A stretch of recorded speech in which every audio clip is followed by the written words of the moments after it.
Hello and welcome back to One on One, a series where we aim to delve a little deeper into an issue affecting the beautiful game. Today I'm going to be talking about the rise of super agents, who they are, what they do, and what impact they are having on the sport we love. Let's get started. Football agents are legal representatives for players and coaches whose primary role is to procure and negotiate employment and endorsement contracts for their representative.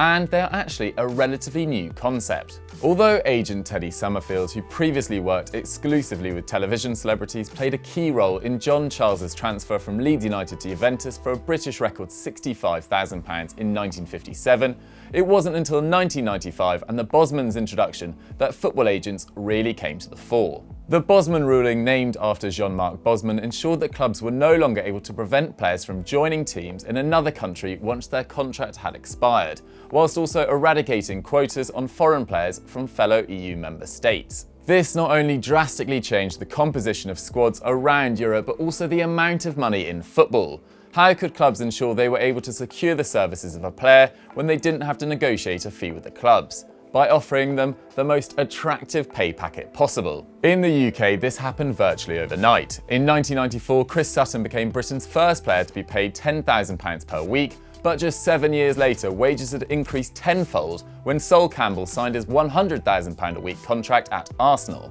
Where before deals were primarily conducted between clubs with a few intermediaries, now the power was with the players. As football grew and wages inflated, footballers increasingly saw the need to hire representatives to protect their best interests and maximise their earnings, and so began the age of agents. But what is the current state of play in 2019? It's important to note that agents don't just represent players in transfers, but also the buying or selling clubs. According to a 2017 FIFA study entitled Intermediaries in International Transfers, there was a 23% increase in the use of player intermediaries between 2013 and 2017, but a 64% increase in clubs employing them. This makes sense, with clubs keen to ensure they can be as efficient as possible in an inefficient market. And unsurprisingly, given the current transfer climate, club agent commissions are over 77 times larger in Europe than on any other continent. The epicenter of transfer spending is without doubt England, with Premier League clubs spending nearly £1.5 billion on transfers in the 18-19 season.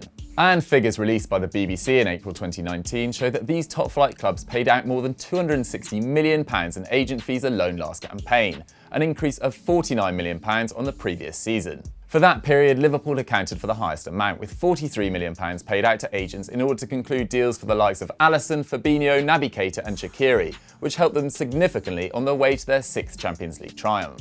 For many in the game, this amount of spending is truly shocking, particularly at a time when many lower league clubs are struggling to make ends meet, and the FA claim that only 1 in 3 pitches at grassroots level are of adequate quality. But what really annoys people is not that agents exist or make money. After all, the idea that fairly uneducated, young and inexperienced players should have to negotiate their own contracts by themselves is ridiculous, but the fact that it's just a few agents that have all the power. Jorge Mendes Mino Raiola, Jonathan Barnett, Fernando Filisevic and Kia Joorabchian are estimated to have received more than £200 million from fees and commissions between January 2017 and January 2018, with a roster of players under their control worth more than £2 billion.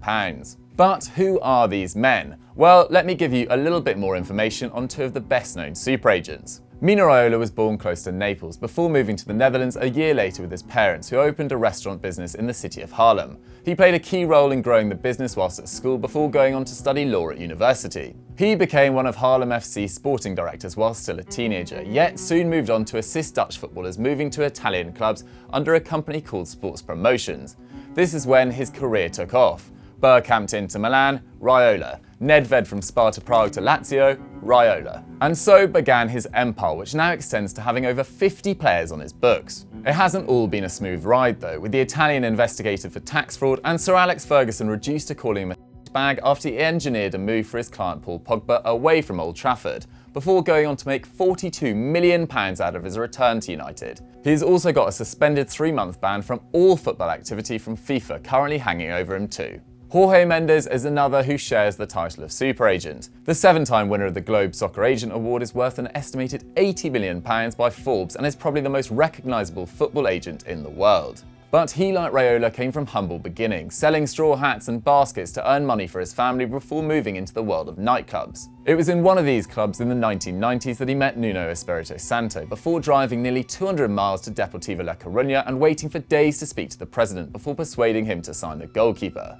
Today, his Justifoot agency has a huge contingent of players on their books and is one of the major players not just in Portuguese football but globally. No matter what you think about Jorge Mendes, you cannot argue he has not had a profound impact on football's modern history.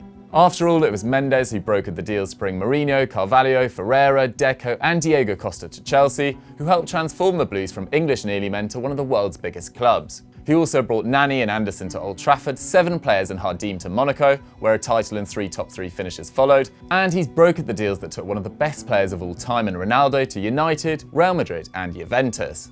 The media, including us at Football Daily, often portray super agents as the root of all evil, selfish people who are only out for themselves whilst taking crucial money out of the game. But the role of an intermediary who represents a club who is buying or selling, or a player negotiating a contract, are necessities not only in football but in our capitalist commercial society. So when a person acquires a business, a bank merges with another financial institution, or a media organisation buys a newspaper, or numerous other examples, there are always lawyers or middlemen present.